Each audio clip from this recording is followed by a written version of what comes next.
अवघाची संसार सुखाचा करीन, आनंदे भरीन तिनी लोक। जाईन गे माये तया पंढरपूर, भेटेन माहेरा आपुलिया। सर्व सुखाचे फळ मी लाहीन, क्षेम मी देईन पांडुरंगा। जाईन गे माये तया पंढरपूर, भेटेन माहेरा आपुलिया। पाप रखुमा देवीवरू विठ्ठलाची भेटी, पाप रखुमा देवीवरू विठ्ठलाची भेटी। आपले समसाठी करुणी ठेला, जाईन गे माये तया पंढरपूर, भेटेन माहेरा आपुलिया। विठ्ठल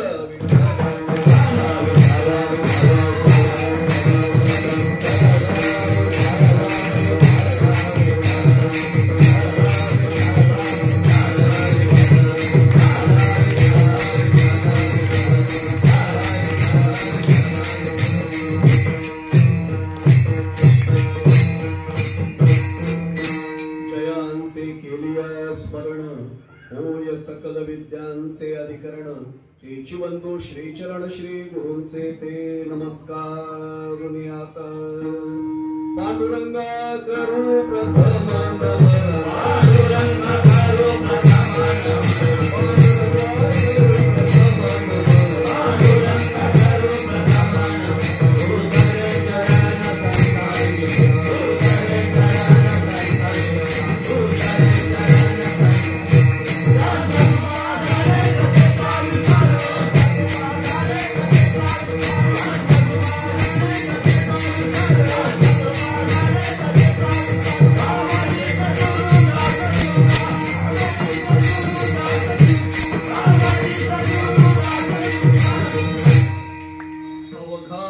संसार सुखाचा करीन, अवघाची संसार सुखाचा करीन, आनंदे भरीन तिन्ही लोक।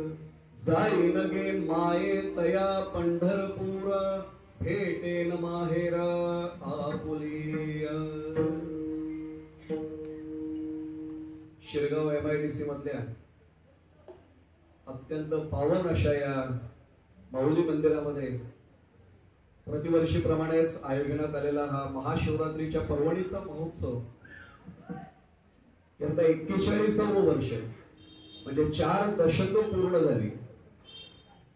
आणि माझ्या परम भाग्याने, पाटील साहेबांच्या कृपेने, भगवंताच्या सद्गुरूंच्या कृपेने यंदाची ही सेवा माझ्या वाट्याला आली. याबद्दल सद्गुरूंचे काय कृपेला म्हणावं मला माहित नाही, पण त्यानिमित्ताने पाटील साहेब आपल्यामुळे या सगळ्या मंडळींचं दर्शन मला दरवर्षी घडतंय.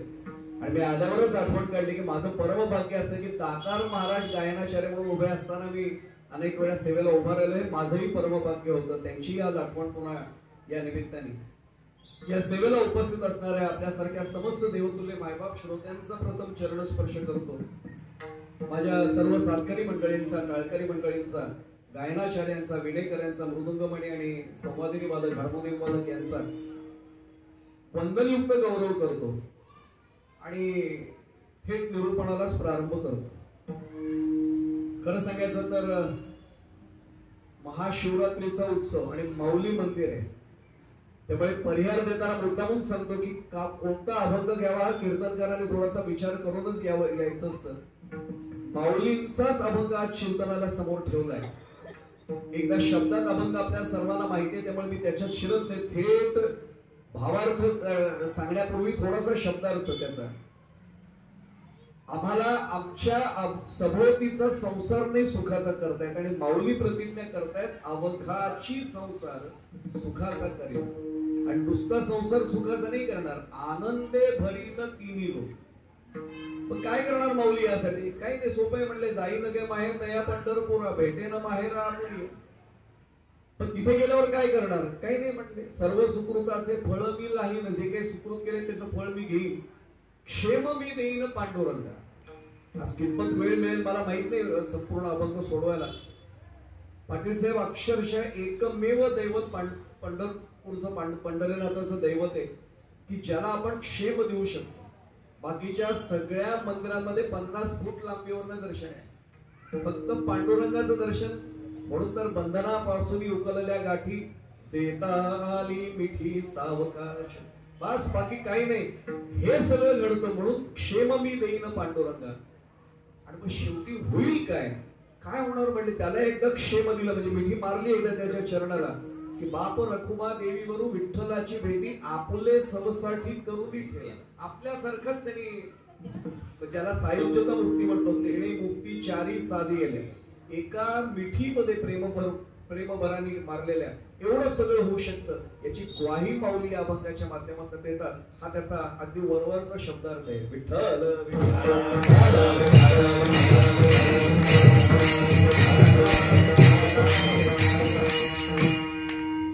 वेळेची मर्यादा लक्षात घेऊन थेट अभंगात शिरण्याचा प्रयत्न आपण करूया.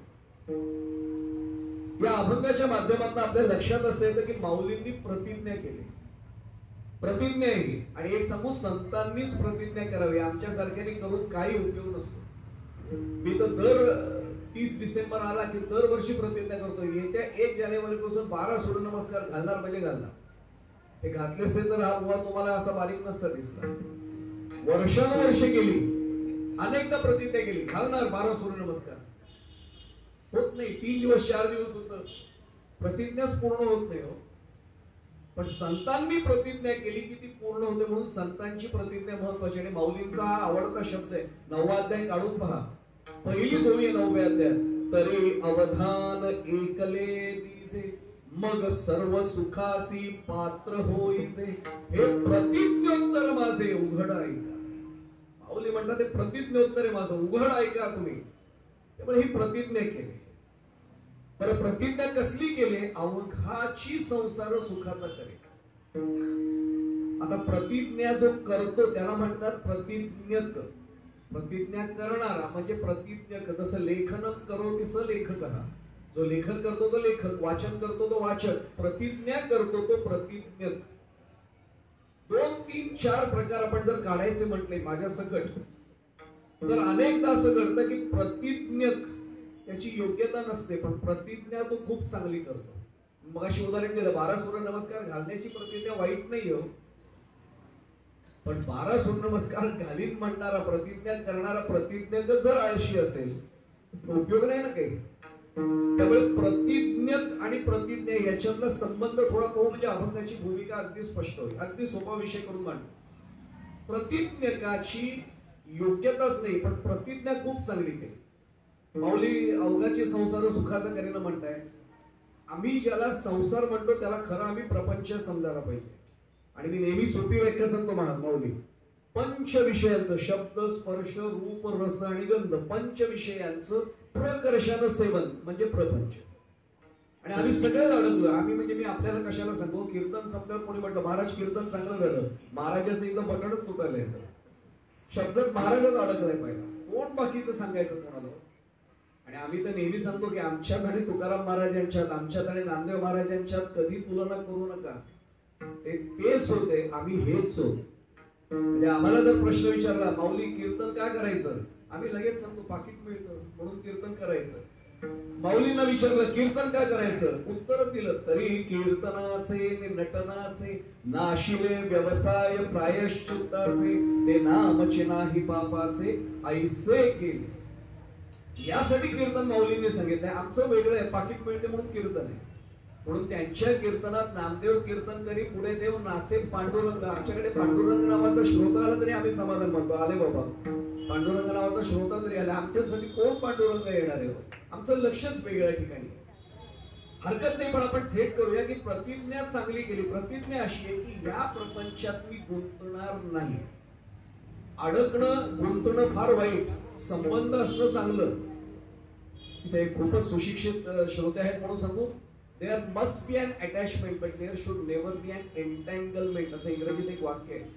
जोडलेलं असलं पाहिजे पण गुंतलेलं नसावं. काय म्हटलं आपल्या सहज लक्षात आलं असेल, या घराशी हे घर माझे, या घरातली माणसं माझी, ते जोडलं झालं. पण शेवटचा क्षण आल्यानंतर सुद्धा माझा जीव गुंतून जर राहिला, बाहेरच नाही पडत नव्हतं. शेवटी घरच्यांना पण वाटतं, मी थोडं स्पष्ट बोलू, मी तुकोबांना आदर्श मानून कीर्तनाच्या गादीवर उभा राहतो. शेवटी घरच्यांना वाटतं बाबा एकदा राहत तरी नाही तर जा तरी, जात पण नाही राहत पण नाही, असं जीव वर खाली ते अडकलेलं असतं सगळं. झटकन सुटता आलं पाहिजे. तुकोबांच्या शब्दात गाडग्यांची सुटी फुटली आहे. किती वेळा त्या गाडग्यामध्ये तुकोबा म्हणतात अडकून राहणारा. पण आमची नेमकी प्रतिज्ञा आम्ही अशी केली, प्रतिज्ञा चांगली आहे की या प्रपंचाचा त्याग करायचा. आता प्रपंचाचा त्याग करायचा, संन्यासाश्रम स्वीकारायचा, मनाली का होईना गृहस्थ आश्रमात थोडं बाहेर पडायचं, वानप्रस्थ आश्रमात तरी शिरूया. प्रतिज्ञा वाईट आहे का? प्रतिज्ञा वाईट नाहीये, पण प्रतिज्ञकाची योग्यताच नसेल तर गडबड होते. मी पहिला प्रकार सांगते, प्रतिज्ञा चांगली आहे पण प्रतिज्ञकाची म्हणजे प्रतिज्ञा करणाऱ्याची ती क्षमता नाही. सोपं उदाहरण देतो, दृष्टांत ठेवतो. जुन्या काळची गोष्ट आहे. कंपनी होती, आता MIDC एरियातच आपण आहोत योगायोगाने. एका कंपनीमध्ये एक माणूस काम करायचा. तो सायरन वाजतो बघा शिफ्ट संपल्याचा, भोंगा इथेही ऐकूच असेल. तो भोंगा वाजला की जो तो कामगार आता चला एकदा घरी जाऊया, आता 8 तास झाले, घरी जायला उत्सुक असतो. एका मित्राच्या लक्षात आलं की आपल्या डिपार्टमेंट मध्ये काम करणारे एक जण भोंगा वाजल्यावर सुद्धा हलायला तयार नाहीये. तो मशीनशी रिंगाळतोय. बरं काय जीव टाकून काम करावं म्हणून नाही, लगेच लक्षात येतं. हळूहळू वस्तू उचलतोय, त्या स्टोअर डिपार्टमेंटची तिथे तो बॅग हळूच उचलतोय, असा चेहरा पाडतोय आणि एक एक एक एक पाऊल टाकून पुढे चालतो. विचारीन म्हणतो, एक दिवशी याला गाठतो. म्हणतो थांब रे जरा, मित्र म्हणतोस, काय प्रकार आहे रे हा? तो म्हटलं कसला प्रकार? नाही आम्ही सगळे, तो सायरन वाजला, भोंगा वाजला, कंपनीची शिफ्ट संपल्याचा की आम्ही घरी जाऊतो. तू फुकट वेळ घालवत टाइमपास करत करत हळूहळू जातोस, काय प्रकार आहे हा? काय नाही रे म्हणे, असंच नसतं, दमलेलो असतो. शेंड्या बाकीच्या लावायच्या, मी मित्र आहे तुझा, मला माहिती आहे तू कोण असते. आणि एक सांगू, आपल्याला आपल्या आई वडील आणि आपला मित्र हे चांगले ओळखून असतं. मी शब्द वापरतो, ओळखून असतं. तो म्हटलं मला माहिती आहे तू असं नाही नुसतं रेंगाळणार, काहीतरी गडबड आहे. एकदा टाळतो, दोनदा टाळतो, तिसऱ्यांदा खंडपटेला बसतो. तो म्हणतो तुझा ऐकल्याशिवाय तुला सोडणारच नाही. काय झाले नेमकं? या त्याच्या लक्षात आलं हा काय सोडत नाही. तो म्हणला अरे मित्र, त्याने एक वाक्य वापरलं, मला वाटलं मी तुझा जवळचा मित्र आहे, पण आज कळलं की नाही जवळचा मित्र, नुसतंच ओळखीच आहे. हा असं नको बोलू म्हण, कारण हे जिवारी लागतं. अरे तू सर्वात जवळचा मित्र आहेस, हो ना, मग पण सांग काय झालं.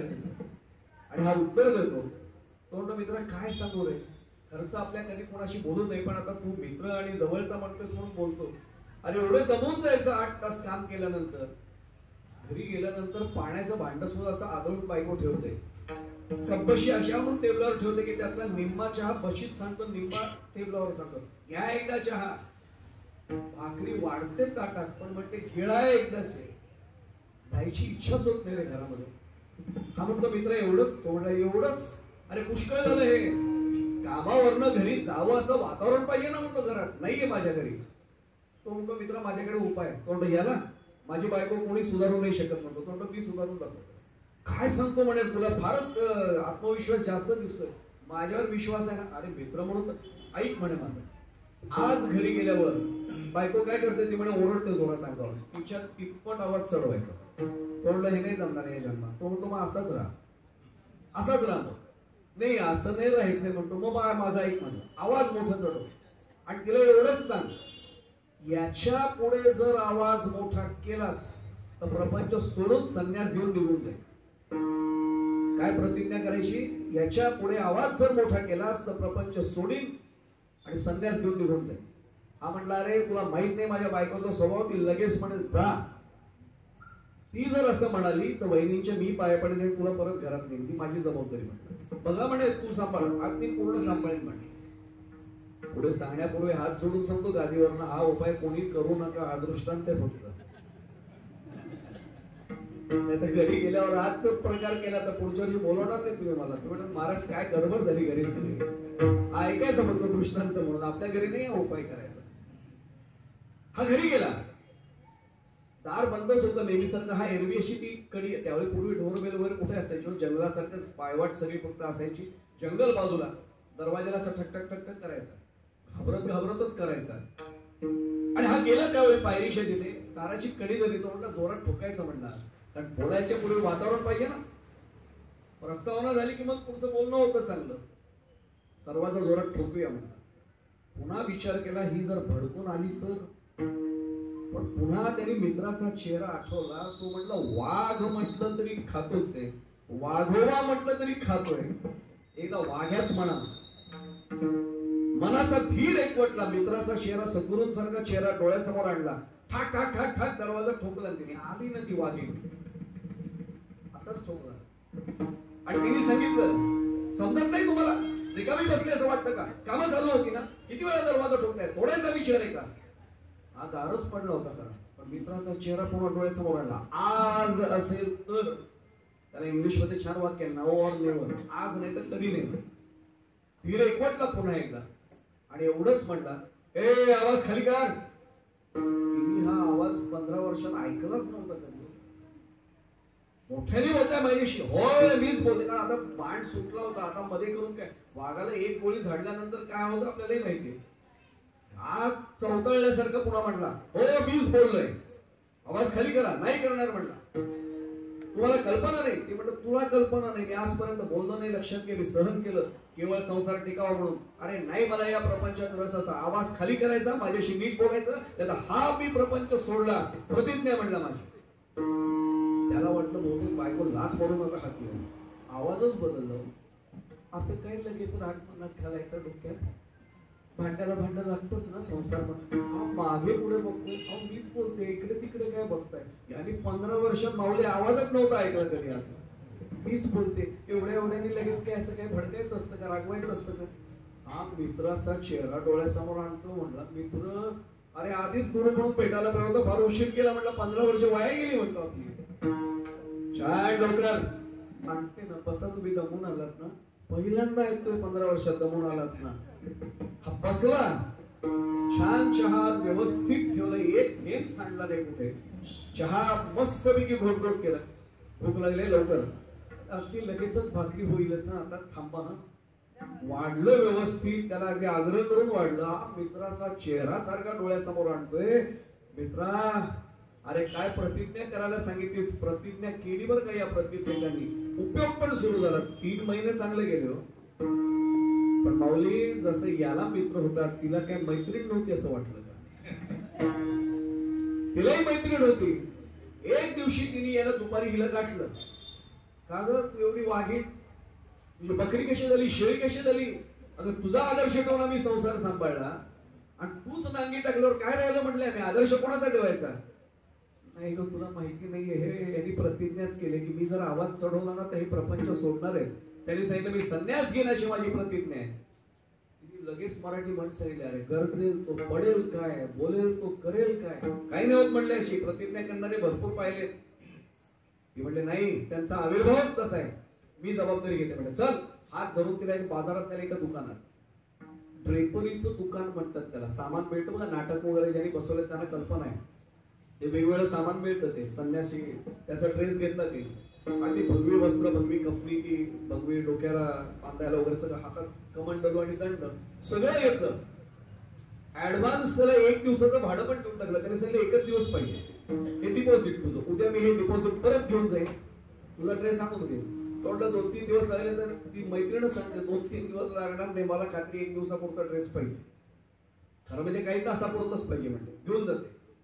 ती म्हटली काय करायचंय ते मी सांगते म्हटलं. घरी येऊन आली.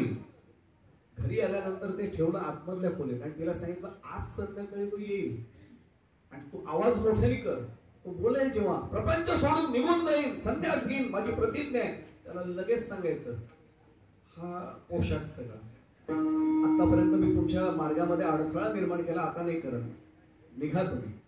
अगं ते खरंच जातील, तुला माहित नाही 3 महिने कसे वागतायत, ते रागावलेले जातात, ते कोणी जात नाही म्हणले. ते गेले तर भाऊजींच्या पाया पडून मी आणून त्यांना परत, ही माझी जबाबदारी. बघू म्हणून तुझ्या भरोशावर, माझ्या भरोशावर कर म्हणले. आणि हा आला असा जोरात, तिने आवाजच चढवला, वेळ झाली का यायची, ए आवाज खाली कर. दुप्पट आवाजात, नाही आवाज खाली करणार, संन्यास घेऊन निघून जाईल, प्रपंच सोडला, माझी पुन्हा एकदा प्रतिज्ञा आहे. आवाजच बदलला परत. रागवायचं कशाला, प्रतिज्ञा मी ऐकली, जरा थांबता का म्हटलं, आहे परिणाम होतो. ती आत गेली, त्या पिशव्या आणल्या सगळ्या, त्या टेबलावरच होत्या. महाराज आतापर्यंत 3 महिने तुमच्या संन्यासाच्या मार्गामध्ये माझा अडथळा होता, मी क्षमा मागते त्यांनी. स्वामी माझ्यामुळे तुम्हाला हे पाप लागलं, हे पाप कुठे फेडू मी आता, आज आता उशीर करू नका, हे कपडे घ्या, वस्त्र बदला, संन्यास घेऊन आजच निघा. आता मित्राचा चेहरा डोळ्यासमोर आणतो, म्हणतो कुठे तुझं ऐकलं ना दिलं, तो अर्धा कप चहा सांडत सांडत तरी मिळत होता, अर्धी भाकरी गिळ्या म्हणून का मिळत होती. आता काय करणार, कामावर ना आला होता, आता काय करणार म्हणला. काही इलाज नव्हता. याला वाटलं बदलेल की सर, पुन्हा एक एक वस्त्र घालतोय, त्याला वाटलं आता बायको म्हणे ठेवा, नाही म्हटली हो. निघताना वळला, एक पायरीशी बाहेर पाऊल टाकलं, त्याला वाटलं आता तरी म्हणेल नका जाऊ हो, मी बोलले म्हणून काय लगेच मनावर घेता का. ती पण आज वस्तात पेटलेलीच होती. शब्द जाऊ दे, उतरला पायऱ्या. आता ती पायवाट सुरू झाली, बाजूने सगळं जंगल आहे आणि निघाला पायवाटेने. आणि संध्याकाळची वेळ कामावर ना आला होता, सगळीकडे किरण किरण वाजत होतं. हा वैतागून मित्राला शिवे देतो मनात, कुठं तुझं ऐकलं, 3 महिने बरे गेले, वाटोळ झालं म्हणतो माझं आता. आणि हा कसा बसा थोडा चालवेल तेवढा चालला, दमूनच आला होता 8 तास काम करून. एका ठिकाणी बसला, तिथल्या मुंग्या मुंगळे सगळ्या अंगावर चढायला लागले, चिरट डास चावायला लागले. हा वैतागून म्हणतोय कुठे आलो इथे, कशाला ही प्रतिज्ञा केली, मूर्ख आहे मी प्रतिज्ञा करणारा, स्वतःला बोलतोय. तेवढ्या डोळे चमकलेले दिसले अंधारात. याला वाटलं वाघ बोलला लांडगा आहे का काय, उभारायला घाबरून. पहिल्यांदा झाला कसा जंगलात, त्याच्या गोठ्यातली म्हैसच होती चरायला गेली. म्हशीने मालकाला ओळखलं, ते आले आणि घासलं याला अंगावर.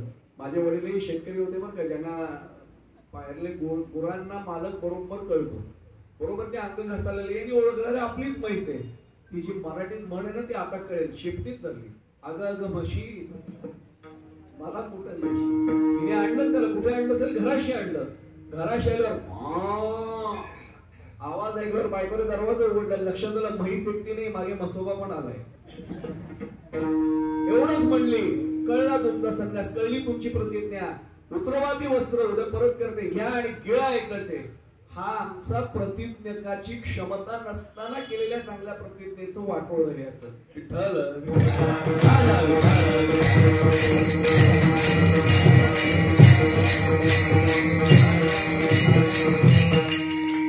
आता दुसरं उदाहरण सांगतो.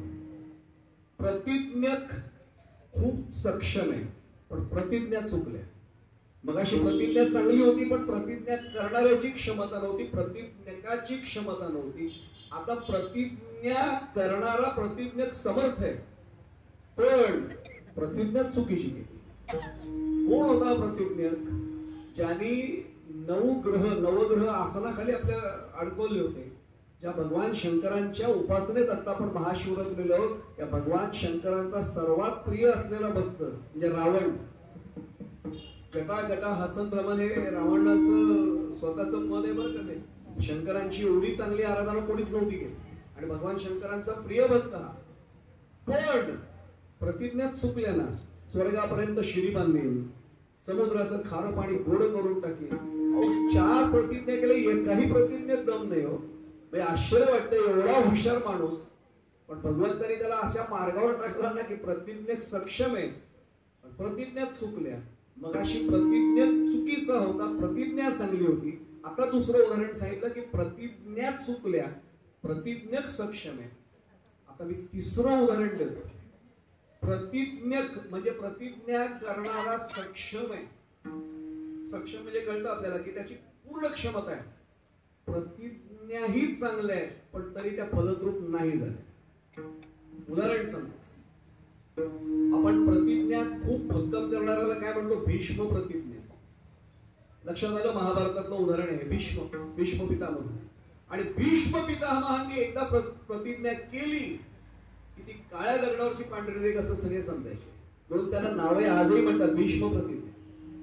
त्या भीष्म पितामहांनी खरं सांगायचं तर पहिल्यांदा सरसेनापती म्हणून कौरवांच्या सैन्याचं नेतृत्व त्यांनीच केलं की. पण 10 दिवस होत आले, दुर्योधन वैतागला. आणि दुर्योधन का वैतागला सांगू? आपल्या भोवती म्हणून वैष्णवा संगती सुख वाटे जीवा. आपण का वैष्णवांच्या संगतीत राहतो? वाईट विचारच मनात नाही येणार. हा नेमका राहायला चुकीच्या बाजूला दुर्योधन. आणि म्हणून तर भीष्म पितामहांचं शेवटी भगवान गोपालकृष्णाला उत्तर होतं ना की एवढ्या चांगल्या तुम्ही विचारांचे आणि असं का वागलात? त्यांनी सांगितलं ज्याचं अन्न खात होतं त्या अन्नामधल्या सगळ्या वाईट वासना शरीरात होत्या. शरपंजरी झाल्यावर ते रक्त गेलं, आता ते वाईट विचार संपले. मग विष्णू सहस्रनाम आलं बरं का.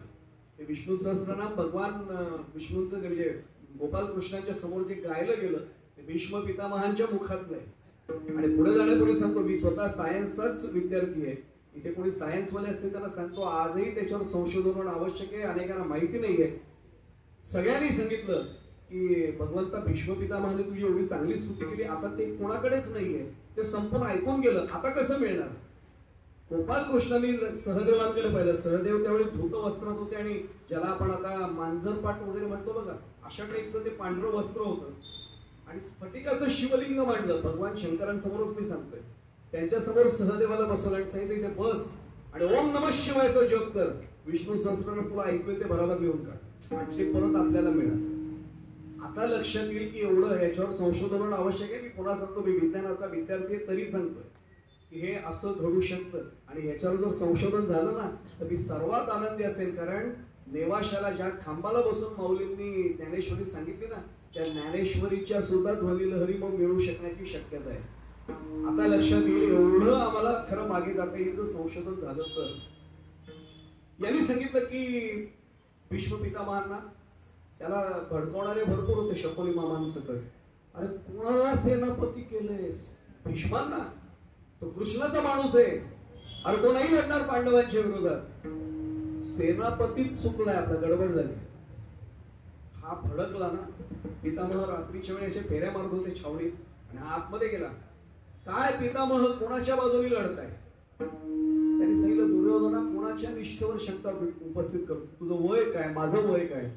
वयाकडे नाही बघत म्हणला, कर्तव्याकडे बघतो. हो काय म्हणणं काय तुझं? एवढे दिवस झाले, एवढे कौरव मारतायत, पांडवांच्या पैकी 5 जणांपैकी एकाच्या शरीरावर ओरखडा सुद्धा नाहीये. तुम्ही कोणाच्या बाजूने लढताय? कृष्णाला वशात का तुम्ही? ते तर हात जोडले. कृष्णाला वश नाही असं कोणी जगात म्हणलं. पण मी लढताना जेव्हा जातो तर मी व्यावसायिक निष्ठा ठेवतो. मी सेनापती कौरवांचा मी लढतो तिथे. विश्वास नाही म्हणले आणि मग पटकन म्हणला तुमच्याच्यानी जमत नसेल, तुमचं वय झालंय म्हणून. हे फार वाक्य वाईट असतं. हे तरुण पिढीने माझे हात जोडून विनंती आहे घरच्यांना हे कधी म्हणू नये. अरे त्यांच्या जीवावर आज आम्ही उभे होतो. आणि पटकन वाक्य त्याच्या मुखात आलं, तुमचं आता वय झालंय, तुम्हाला हे जर झेपत नसेल ना तर बाजूला व्हा ना, आम्ही आहोत. आपल्या माळकरी कुटुंबात हे वाक्य येणार नाही, पण शहरात मी तुम्हाला घेऊन जातो. घर का बाजूला झाली ना त्याची कारण आहेत. तुम्हाला जमत नसेल तर बाजूला व्हा, मी आहे ना. अरे कुणाच्या जीवावर तू उभा आहेस? पदवी सुद्धा त्यांच्या जीवावर मिळाले, व्यावसायिक क्षमता त्यांच्या जीवावर मिळाले, कमावले ते त्यांच्या जीवावर कमावले. त्यांना सांगतोय तुम्ही बाजूला व्हा, मी आहे ना म्हणून. भीष्म पितामह चौदाळले हो. दुर्योधना तोंड सांभाळून बोल, माझ्या निष्ठेवर शंका उपस्थित करतोस. अरे संध्याकाळची वेळ आहे, सूर्यास्त झालाय, पण तरी मी भगवान गोपालकृष्णांना शपथ घेऊन त्यांची सांगतो, उद्या सायंकाळी सूर्यास्ताच्या आत ही पृथ्वी निष्पांडवी करून टाकेल. निष्पांडवी म्हणजे या पृथ्वीवर एकही पांडव शिल्लक ठेवणार नाही. दुर्योधनाने लगेच पुढचं उत्तर दिलं, अहो सगळे पांडव सोडून एकट्या अर्जुनाला संपवलं तरी शिकार, कारण त्याला माहिती आहे अर्जुन भगवान गोपालकृष्णांच्या हृदयाचा तुकडा आहे. एकट्या अर्जुनाला संपवा तरी चालेल म्हणला. भीष्म पितामह म्हणले माझी प्रतिज्ञा आहे, थोडं लक्षात दुर्योधना, जा तुझ्या पर्णकुटीत. ते बाजूला गेला दुर्योधन. ही प्रतिज्ञा द्रौपदीला कळली. आता तिला कशी कळली? भगवान गोपाळकृष्ण जर तिचा बंधू आहे, तिला नाही कळणार. गोपाळकृष्ण अस्वस्थ झाले, द्रौपदीला भेटायला आले. पांचाली कळलं म्हणली, आणि पांचालीच्या डोळ्यात पाणी होतं. ती म्हणली कृष्णा, अरे तुझ्यासारखा भाऊ असताना उद्या संध्याकाळी माझ्या कपाळी वैधव्य येणार, कारण ते प्रतिज्ञा कोणी केले? भीष्म पितामहाने. मी उदाहरण कुठलं देतोय? प्रतिज्ञक सक्षम आहे, त्याची क्षमता आहे, आणि त्यांनी प्रतिज्ञा केली म्हणजे ती पूर्ण होण्याची शक्यता आहे. द्रौपदीलाही माहिती होतं ते भीष्मांची प्रतिज्ञा आहे, याचा अर्थ मला उद्या वैधव्य येईल, माझ्या कपाळावरचं कुंकू उद्या पुसलं जाईल. कृष्ण म्हणला म्हणूनच आलोय. अरे जिचा भाऊ कृष्ण आहे तरी काळजी करण्यासारखं काय राहिलं होतं? चल म्हटलं द्रौपदी आता. ती म्हटली आत्ता? त्यांनी एवढं सांगितलं, देवाला प्रश्न नाही विचारायचे, चल. आणि निघाले हो. आणि कुठे आणलं आपल्या सर्वांना माहितीये, त्या छावणीमध्ये जिथे भीष्म पितामह राहत होते तिथपर्यंत आणलं. आणि आता माहिती म्हणून सांगतो, त्या छावणीत फक्त दोघांना प्रवेश होता, बाहेर सगळा पहारा होता. म्हणजे आजच्या भाषेत Z+ सिक्युरिटी होती, पण दोघांनाच फक्त प्रवेश होता. एक भगवान गोपाल कृष्णांना थेट प्रवेश होता, आणि सवाष्ण जर कोणी आली, सवाष्ण म्हणजे आपल्याला कळलं, तिला प्रवेश होता. आणि हे घेऊन आले. पण त्यांनी एवढंच सांगितलं, द्रौपदी आज जायचं, मी सांगतो तेवढं करायचं. प्रसंग खूप मोठा आहे, मला दृष्टांत म्हणून वापरतो म्हणून मी फार तपशिलात जात नाही, कारण मला वेळच नाही तर पुरणार नाही. त्यांनी एवढंच सांगितलं, मी सांगतो तेवढं करायचं, आज जायचं. आणि त्यांना आपल्या पद्धतीने नमस्कार फक्त वंदन करायचं. ते विचारत असतील, हात पण मारू नकोस, नुसता नमस्कार करा. आपल्याकडचा नमस्कार माहिती आपल्याला, खाली बघून महिला अशा नमस्कार करतात. आणि पूर्वी रागवू नका, पण सगळ्यांच्या हातामध्ये ते सौभाग्याचे कंकण असायचे. आता लक्षात आलं असेल, हल्ली कीर्तनात सांगताना पण फार जपून बोलायला लागतं. की काय म्हटलं आपल्या सर्वांच्या आलं लक्षात. गेली तिथपर्यंत, ती थांबली. पुन्हा काय सांगू त्यांना? काही सांगायचं नाही, बोलायचंच नाही, फक्त वंदन करायचं. बाकी तुला सुचेल माझे आशीर्वाद आहेत. पण थांब द्रौपदी, ते भीष्म पितामह आहेत, तुला ते प्रश्न विचारतील, तुला इथे रात्रीच्या वेळी आणलं कोणी, काय सांगशील? सांगेन माझा भाऊ कृष्ण. हे सांगणार असेल तर आपल्या दोन परत जाईल. काही सांग, पण माझं नाव नाही सांगायचं. ती म्हणते, अरे कृष्ण असं तसं खोटं बोलू शकेल, भीष्म पितामह आहेत ते, असं खोटं नाही बोलता येणार. काही सांग म्हटले, फक्त मी आलोय, माझं नाव नाही घ्यायचं. अरे कृष्ण यातनं मार्ग काढ. त्यांनी काय उत्तर दिलं असेल मी पुन्हा सांगतो. कीर्तनाच्या गादीवरनं एक एक शब्द नीट पोचला पाहिजे. त्यांनी सांगितलं, भीष्म पितामहांना सांगायचं माझा जोडे राख्या आलाय. कारण ते पायातल्या चपला त्यांनी द्रौपदीने काढून ठेवल्या होत्या, तो स्वतः ठेवून दिल्या होत्या. आता आपल्याला वाटतं जोडे राख्या म्हणजे पायातले जोडे, चपला. जोडे राख्या कशासाठी आणलं होतं? द्रौपदीला वैधव्य येऊ नये, त्यांची जोडी टिकावी, म्हणजे हा जोडे राख्या. आता कळलं असेल, जोडी राखणारा तो, अहो कृष्ण भगवंत त्याला जोडे राख्या म्हणतोय ना, तो जोडी राख्या होता, त्यांची जोडी फुटू नये यासाठी तो आला होता. एवढंच सांग म्हणले, जोड्या राख्या बसलाय म्हणे माझा. नमस्कार केला कृष्णाने, गेली आतमध्ये. भीष्म पितामह असे फेऱ्या मारत होते, अस्वस्थ होते. काय मी प्रतिज्ञा केली, कारण त्यालाही कळत होतं, अरे मी बोलण्याच्या भरात, भावनेच्या भरात काय बोलून गेलोय. मी पटकन म्हटलं, उद्या सूर्यास्ताच्या आत पृथ्वी निष्पांडवी करेन. जर पृथ्वी निष्पांडवी करेन तर पांडव माझेच आहेत, आणि कृष्णाच्या उपस्थितीमध्ये माझ्याकडनं पांडवांचा वध होणार आहे. मी काय बोलून बसलोय. आणि मग लक्षात आलं, अस्वस्थ झाले आणि फिरतायत. द्रौपदी पटकन गेले आणि कृष्णाने केलेला उपदेश पाळला, नमस्कारच केला. काकणाचा आवाज आल्यावर सवय, अखंड सौभाग्यवती भव.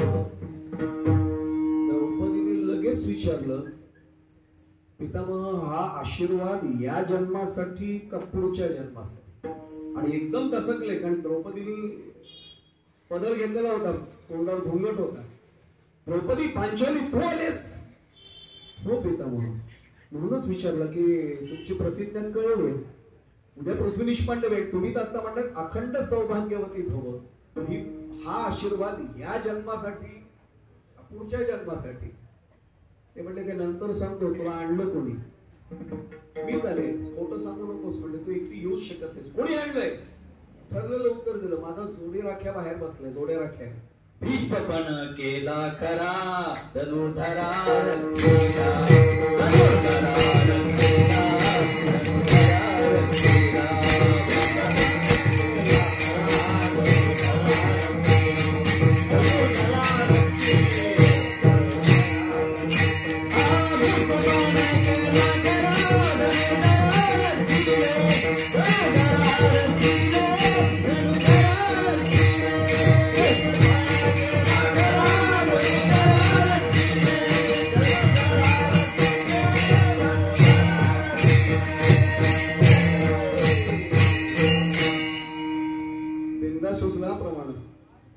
संकोच नका करू.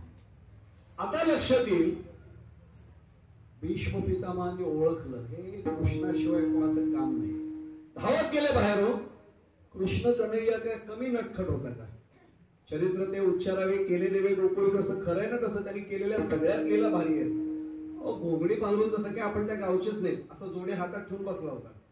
भीष्म पितामहाने हळूच घोंगडी बाजूला गेले, तिथेच साष्टांग दंडवत घातला. कृष्णा, बाकीच्यांसाठी नाटक करायचं, मला माहिती कोण आहेस.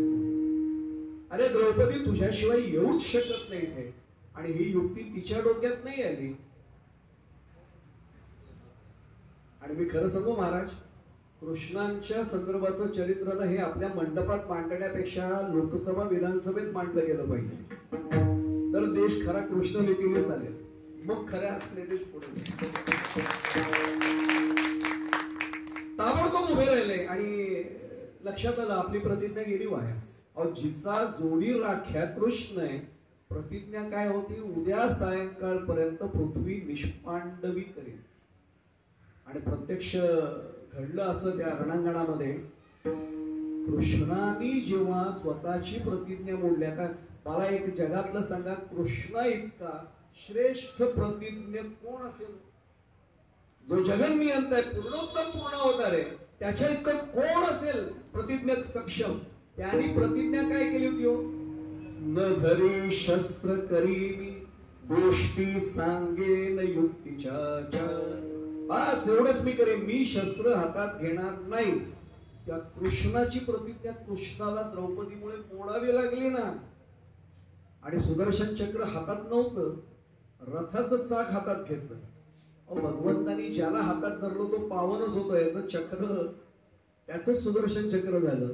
आणि यांनी प्रतिज्ञा सोडली, म्हणजे कृष्णाने आधी प्रतिज्ञा तिथे मोडली. न धरी शस्त्र करे, मी शस्त्र धरलं. मला सांगा, प्रतिज्ञा श्रेष्ठ होता का नव्हता? होता. पण स्वतःची प्रतिज्ञा कृष्णांनी मोडली. आणि यांनी स्वतःची निष्पांडवी करीत प्रतिज्ञा सोडून दिली, धनुष्यबाण खाली ठेवलं. आणि असे कृष्णासमोर आले, महाभारत काढून पहा. आणि त्याने सांगितलं, कृष्णा एक दिवशी कधीतरी प्राण जाणारच आहे. तुझ्या शस्त्राने जर प्राण जाणार असतील, याच्यापेक्षा काय पाहिजे? मी पुढे जाण्यापुढे एक सांगू, विरोधी भक्ती केलेला रावण मरण कसं आलो, एवढं रामांचा द्वेष केला पण मरण रामांच्या मांडीवर आलो. म्हणजे आम्ही गमतीत सांगतो भक्ती तरी करावी नाही तर विरोधी भक्ती तरी करावी पण देवासाठीच झटावं. हे याच्यापेक्षा दुसरं सुखच नाही कुठलं. पूर्ण आपल्या स्वतःच प्रतिज्ञा मोडून हे पुढे गेले. पुन्हा एकदा मी प्रश्न विचारतो. पहिल्यांदा आपण पाहिलं प्रतिज्ञा चांगली होती, प्रतिज्ञा सक्षम नव्हता, वाटोळ झालं. दुसरं पाहिलं की प्रतिज्ञा चांगली नव्हती, प्रतिज्ञेत रावणासारखा भक्कम होताच, पराक्रमी होता, पण प्रतिज्ञा चुकल्या, गडबड झाली. तिसऱ्या याच्यात तर आपण पाहिलं प्रतिज्ञा ही चांगली होती आणि प्रतिज्ञेत सक्षमही होता. म्हणजे दोघेही. भगवान गोपाल कृष्णांच्या बद्दल बोलण्याची माझी लायकीही नाही. भीष्म पितामह सुद्धा सक्षम होते पण तरी प्रतिज्ञा खरी ठरली नाही. पण आता आपण उदाहरण जे चौथं पाहतोय त्यात प्रतिज्ञा करणारेही तेवढेच अधिकारी आहेत आणि प्रतिज्ञा सुद्धा खरी ठरली. पण प्रतिज्ञा कुठली केली? अभंगाचा पहिला शब्द. अवघाची संसार सुखाचा करी, अवघाची संसार सुखाचा करी, अवघाची संसार सुखाचा करी,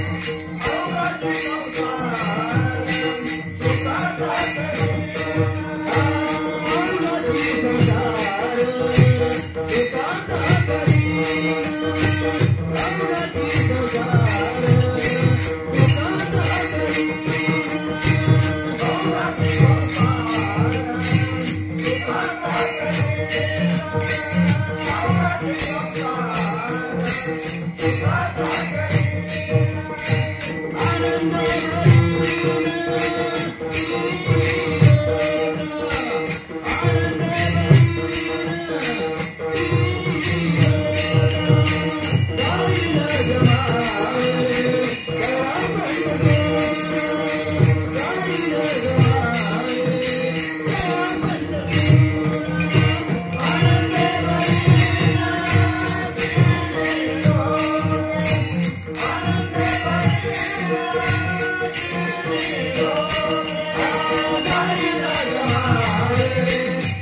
संसार सुखाचा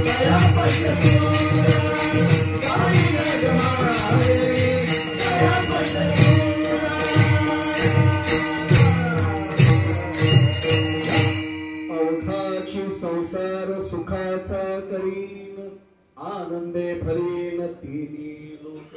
प्रतिज्ञा केवढी महत्वाची आहे आणि प्रतिज्ञा करणारेही सक्षम तेवढेच आहे.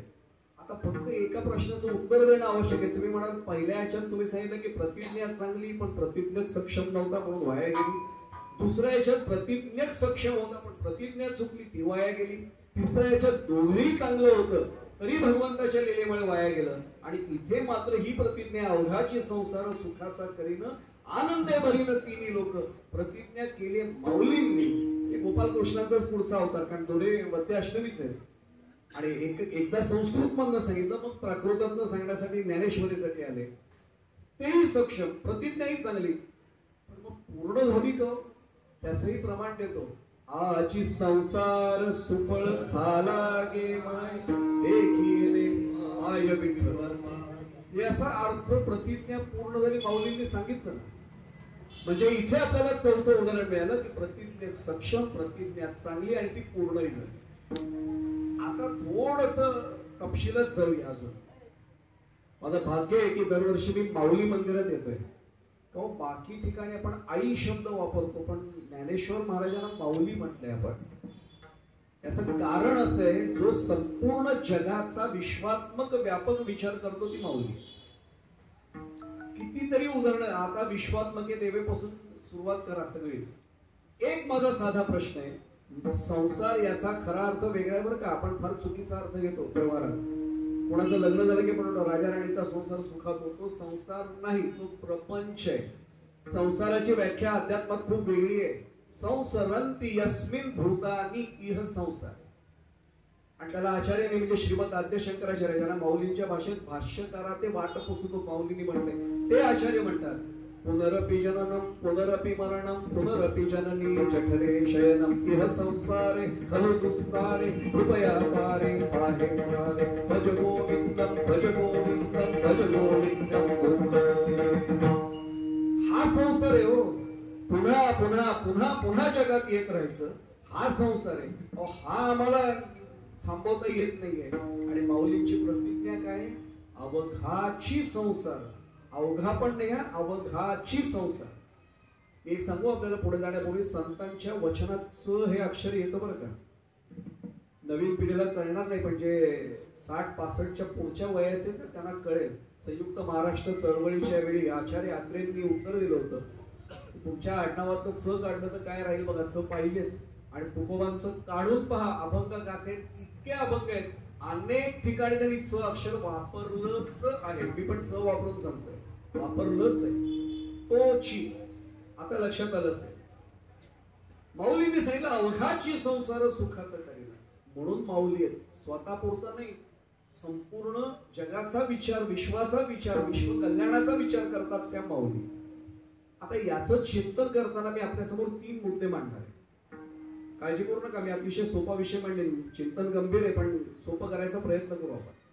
काय चरणामध्ये पहिलं म्हटलं आपण, अवघाची संसार सुखाचा करीन आनंदे भलीन तिन्ही लोक. 3 महत्वाच्या संकल्पना आल्या. संसार, मग सुख शब्द आलाय, आणि तिसरा आनंद शब्द आलाय. आनंदे भलीन तिन्ही लोक.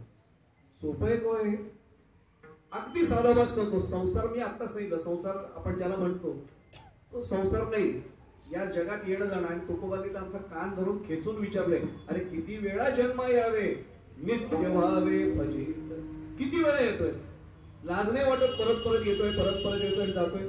आम्ही फक्त निर्वाणाच्या वेळा अभंग म्हणतो बरं का, आता नाही येणे जाणे. आम्ही येण्याची तरतूद करूनच जातोय. आम्हाला माहित नाही का जन्म घेणे लागे वासनेच्या संगे, पण वासना मनात ठेवून आम्ही जातोय, पुन्हा येणंच घडतंय. त्यामुळे फक्त अभंग म्हणतो आम्ही, आता नाही येणे जाणे. अरे येणंच घडलंय ना तुझं आधी, ते संपव कुठेतरी, मग जाणं होणार नाहीये. आणि मी नेहमी हा विचार करताना सांगतो, माऊली तुकोबांना काय वाटत असेल, हे माळकरी असतो आणि तरी माझी अभंग कोरडी वाचतोस, ते वाट त्याच्याप्रमाणे काहीतरी. एवढं जीव टाकून तुला सांगितले, बरं पुन्हा पुन्हा आले. आम्ही वैकुंठवासी आलो याची कारण, पुन्हा च आलंय बरं का, याची कारण. आता लक्षात येईल की संसार याचा अर्थ फार वेगळा आहे. मग सुख शब्दाचा नेमका अर्थ जो आहे तो आम्हाला कळला की अवघाची संसार सुखाचा करीन आम्हाला अर्थ कळेल. आम्ही ज्याला सुख म्हणतो ते खरं सुख नाही. म्हणून आपल्याकडे पाहिलंच तुम्ही, सर्व सुख किंवा सोडीव सुख असं अध्यात्मात म्हटलं जातं. मी एक उदाहरण सांगतो, चला अगदी बोलता बोलता आठवलं. दरवर्षी महाराजांना कल्पना, आम्ही अनेक ठिकाणी सप्ताहात तिथी ठरलेली असते, त्या तिथीला दरवर्षी जातो. एका ठिकाणी असंच सप्ताहाला गेलो. माझा एक वाक्य सांगतो बरं का आपल्याला, त्या अनुभवातनं माझ्या मनात तयार झालेलं. एका सुखाचा प्रारंभ हा दुसऱ्या दुःखाचा प्रारंभ असतो. एका सुखाचा प्रारंभ हा दुसऱ्या दुःखाचा प्रारंभ असतो. कसं ते उदाहरण सांग. कीर्तन झालं आणि साधारण 60-65 वर्षाचे दोघे पती पत्नी नमस्काराला आले. ते म्हणले, महाराज अध्यक्षांशी आमचं बोलणं झालंय संयोजक समितीशी, यावेळी दूध प्यायला तुम्ही आमच्याकडे यायचंय. अध्यक्ष आले, हो हो झाले बोलणं, यांच्याकडे जा. आग्रहाने ते चला ना असं करू. म्हटलं जाऊया, मला काही जी व्यवस्था असेल त्याप्रमाणे जाऊ आपण. अध्यक्षही आले, कार्यवाह त्या समितीचे संयोजन समितीचे आले, तेही आमच्या बरोबर होते. अहो तिथून आम्ही पाहिलं, रांगोळ्या काढल्या होत्या असे फुलं. कीर्तनाला येताना त्या सप्ताहात जे केलं ते त्यांनी पण केलं. औक्षण केलं, आरती केली, पाद्यपूजा केल्याने सांगितलं, महाराज या बसा ना. म्हटलं दारावर असं लाइटिंग वगैरे दिसत होतं, मला काही कळे ना. म्हटलं काय प्रकार आहे हा. मी त्यांना शेवटी न राहून विचारलं, म्हटलं महाराज काय वास्तुशांती आहे का. म्हणले नाही. म्हटलं हे लाइटिंग वगैरे सगळं दिसतंय. अहो म्हणे आमच्या घरामध्ये लक्ष्मी आली. तरी मला क्षणभर समजेना. परवाच म्हणे लग्न झालं ना मुलाचं, सुनबाई आल्या. सुनबाई काय, आमच्या घरात लक्ष्मी आली म्हणे. म्हटलं किती एकूण मुलं वगैरे. एकुलता एक मुलगा म्हणे. एकुलता एक मुलगा, लक्ष्मी घरात आली म्हणे आमच्या. खूप आनंद. त्या दोघांना बोलवलं, पाया पडायला सांगितलं, ते सगळं झालं त्याच्यात. दुसऱ्या वर्षी सप्ताहात आल्यानंतर माझं लक्ष तिथे, कारण ते काय पुन्हा दूध प्यायला त्यांच्याकडे नव्हतं जायचं, पण आपली ओळख झालेली असते असं वाटतं, अरे हे ग्रस्त कुठे बसलेत आता. एकदम कोपऱ्यात शेवटी बसलेले होते. मी इथलं सांगत नाही बरं का, तो कुठेतरी कोपऱ्यात बघाल कोणाकडे तरी. शिरगाव एवढा दिसत नाही हे उदाहरण आहे, बाहेरचं उदाहरण आहे. आणि कीर्तनकार हुशार असतात, जिथलं उदाहरण तिथे कधीच सांगत गंमत सोडून द्या. आणि त्यांनी पाहिलं, मी असं काही म्हणतो, त्यांनी माझ्याकडे पाहिलं, त्यांनी माणूस खाली घातला. आणि म्हटलं आपलं काय भांडण नाही, काय नाही, आपल्याकडे बघायला तयार नाही माणूस. कीर्तन संपल्यावर सगळे नमस्काराला आले, हे आपले हळूहळू रेंगाळत होते. मी शेवटी अध्यक्षांना कारण महाराजांना घेऊन ये, दर्शनाला मागे थांबतात ते गर्दीमध्ये, ते घेऊन आले. नमस्कार केला त्यांनी. म्हटलं महाराज माझं काही चुकलंय का? अहो काय बोलताय म्हणे महाराज. ते म्हटलं गेल्या वेळेला तुम्ही एवढा आग्रह करून मला घेऊन गेलात, म्हटलं यावेळी बघायला तयार नाही. नाही असं बोल महाराज, असं काही गैरसमज नका करू. नाही म्हटलं गैरसमज नाही, पण जे दिसतं ते जाणवतं म्हटलं, तुम्ही बघतच नाही. नाही असं काही नाही, असं काही नाही म्हटलं. यावेळी नाही बोलवणार का घरी? हा असं कसं, या ना म्हटलं. काही नाही, एक सांगू, शब्दातनं कळत या ना. हे म्हटलं की नाही आलं तरी चालेल असा अर्थ असतो. मी काय म्हटलं आपल्या लक्षात आलं? आपण म्हटलं कोणालाही, अरे एकदा घरी या ना कधीतरी. कधीतरी म्हणजे कधी नाही आलात तरी चालेल असा त्याचा अर्थ असतो. अरे आपला माळकरी माणूस एखादा, मी तुम्हाला खरं सांगू, आमच्याकडे कर्जत तालुक्यात काही आदिवासी भागात राहणारे आमचे माळकरी आहेत, हात धरूनच घेऊन जातात. नाही मला बसायला सुद्धा जागा नीट नसेल पण घेऊन जाणार. शेवटी काय, मी मगाशी जायला वैष्णव संगती सुख वाटते जेव्हा, अजून हवंय काय. आणि आपली अपेक्षा काहीच नसते, एकमेकांना एकमेक भेटले की बस काम झालं आपलं. या ना म्हटलं, असं काही नाही. बाजूला घेतलं त्यांना, म्हटलं येत नाही, म्हटलं मलाही घाई आहे, जरा बाजूला येतं का? आले, मंडपाच्या मागच्या बाजूला आले. त्या अध्यक्षांना म्हटलं जरा 5 मिनिटं कोणाला पाठवलं का, बोलायचं.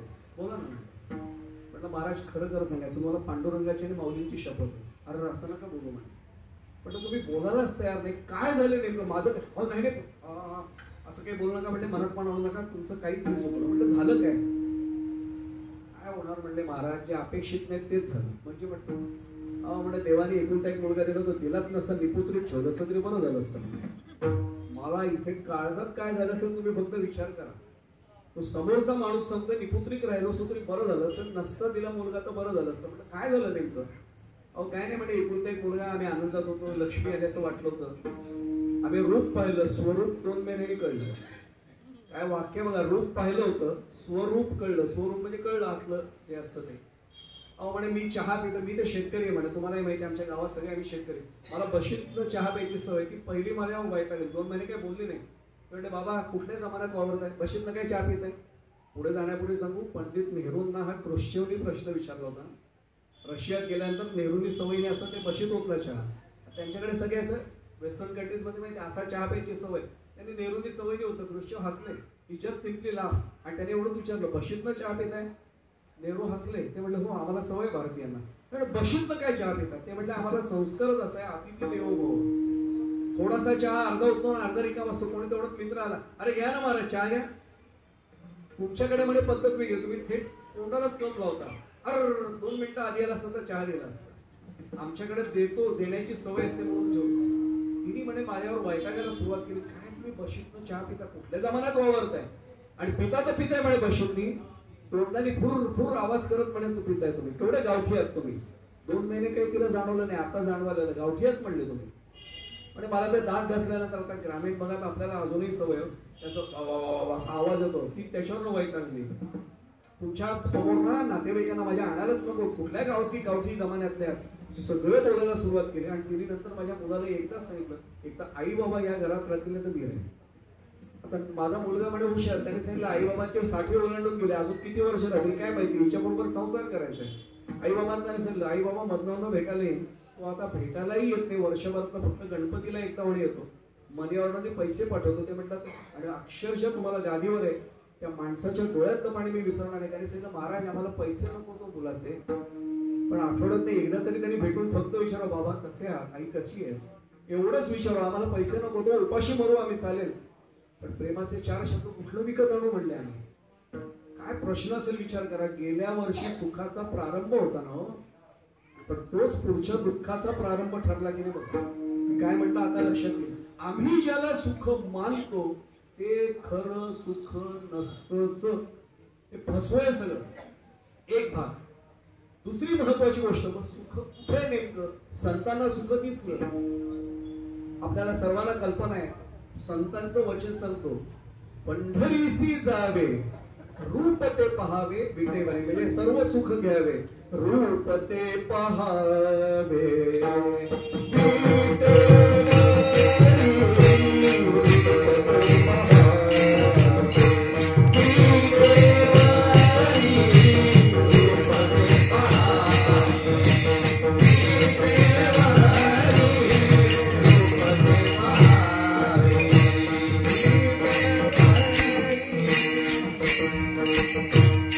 पंढरीसी दारे. आणि एक सांगू आपल्याला, जगात सुखरूप फक्त एकच आहे, त्याचेही ग्वाही आपल्याला तुकोबाने दिले. सुखरूप ऐसे माझ्या पांडुरंगाचा कोण नाही दुसरं.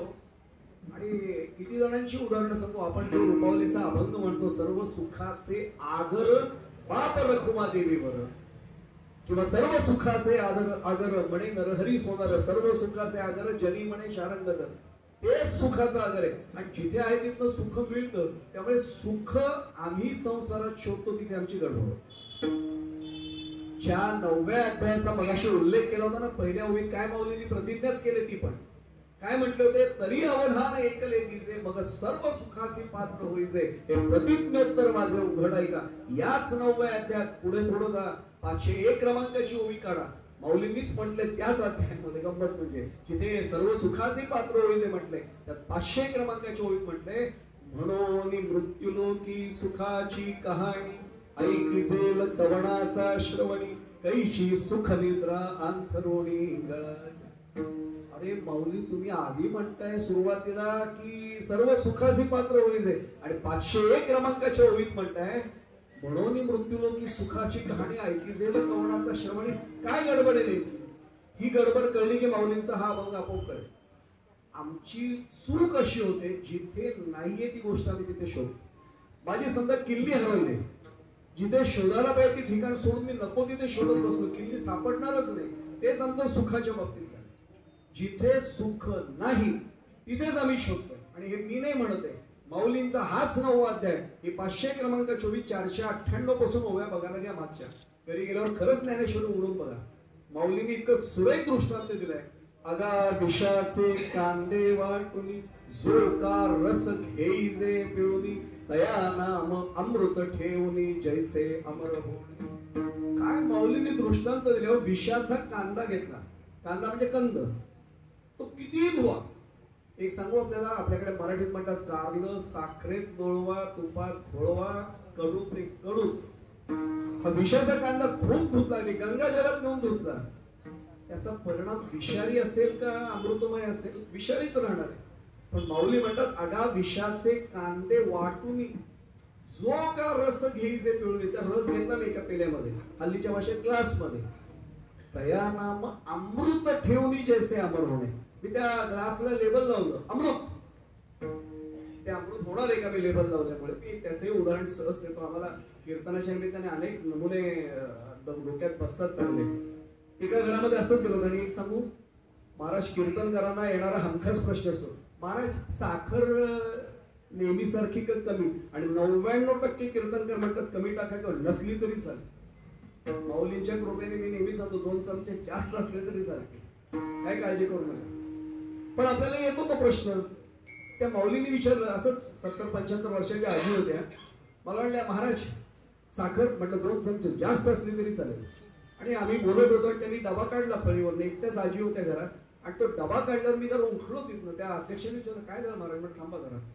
म्हटलं मावशी, तुम्ही मला काय विचारलं होतं, चहामधलं साखरेच? हो म्हटलं साखरेच. म्हटलं तुम्ही तिखट काय घालताय चहात? मी तिखट घालताना चहा कधी प्यायला नाही म्हटलं. महाराज ती गंमत आहे म्हणे, कोणाला सांगणार नाही ना? म्हटलं फक्त शिरगाव MIDC माऊली मंदिरात त्या श्रोत्यांना सांगेल, बाकी कुठं सांगणार नाही. त्या सगळे जाणकार श्रोत आहेत. म्हटलं इथं सांगतो फक्त, हा सांगा ना म्हटले. म्हटलं काय नेमकं ह्याच्यात? ते म्हटले, आमच्याकडे मुंग्या भरपूर आहेत, साखर लिहिलं ना की हमखास येतात, मी तिखटच लिहिलं. डब्यावर तिखट लिहिलं तर मुंग्या थांबतील का? पेल्यावर अमृत लिहिलं, विष बदलणार आहे का? गुणधर्म बदलणार आहे का? अगा विषाचे कांदे वाटुनी, जो का रस घेईजे पिळुनी, तया नाम अमृत ठेवणी जैसे अमर होणे. आता पुढचं जरा माझ्याकडे बघा आणि मग ऐका.